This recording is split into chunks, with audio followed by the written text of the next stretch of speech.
from Universal Cargo, and I would like to spend a few minutes just to kind of go over some tips that I've learned throughout the years of doing business in China. So let's start with basic negotiations in business in China. But one thing you should remember is that most negotiations are really not done in the boardroom. Yes, you're going to have make the show of showing up and coming into the office and everybody's in their suits and everybody's sitting down, everybody's meeting everybody, showing their cards to everybody, and you go through everything and you think, okay, all the business was discussed.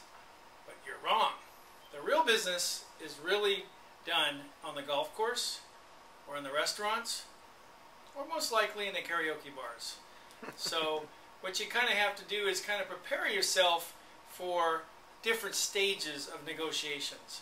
But really nothing gets done until after you go through the whole process.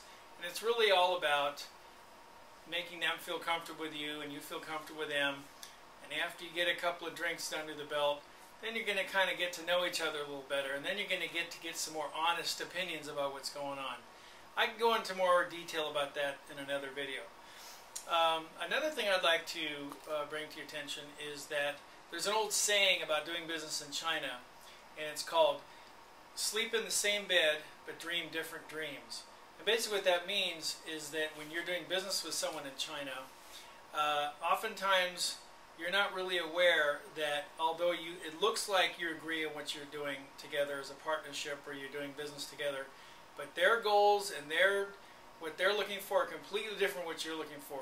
So you have to really take the time to listen and observe and maybe do a little more research before you actually sign an agreement or finalize anything, because you really need to understand what their ultimate goal is, and make sure to the best of your ability that your goals will coincide with their goals, and you have to be very flexible in that point.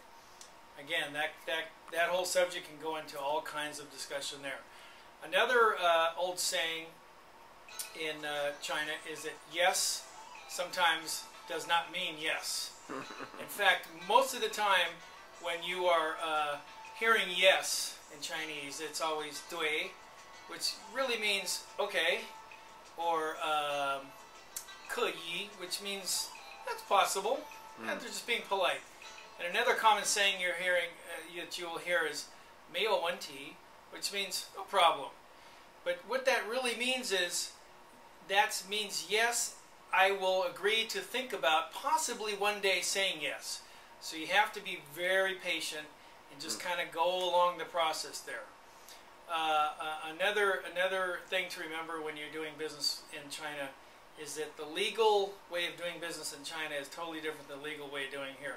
Yes, there's lots of laws in China, but in a nutshell, the laws in China are basically subject to who's involved and what government officials are involved and how the government officials necessarily interpret that law to basically satisfy the needs of that local area right there. Basically, the best way to put that is the government likes to fill in the gaps of all the holes that are left in, and every time it's done a different way. So really you don't want to kind of rely upon the legal way of solving problems in China. A good way to circumvent that is to remember an old proverb in the Bible that talks about make friends with your adversary ahead of time and don't go to court. I'm kind of paraphrasing that, but basically it's all about making friends with who you're doing business with, so it doesn't have to go down that road. Another good thing to remember is when doing business in China, the common adage that people don't remember what you say, they remember how you make them feel. So it's very important to invest your time learning. The relationship building in Chinese involves a lot of learning and a lot of teaching. So you have to constantly be willing to learn new things and let them know you want to learn. Learn different things in their language, in their culture, and also be willing to teach many things about your culture and the way you do business. And in that, you're going to develop a very strong bond, so legal problems really don't ever have to enter into the mix to solve a problem. It's really the basics of building relationships. So that's just kind of touching on a lot of things, and I just wanted to share that with you. I've learned that throughout the years of doing business in China, and we'll talk about some other things next time. All right? Thanks.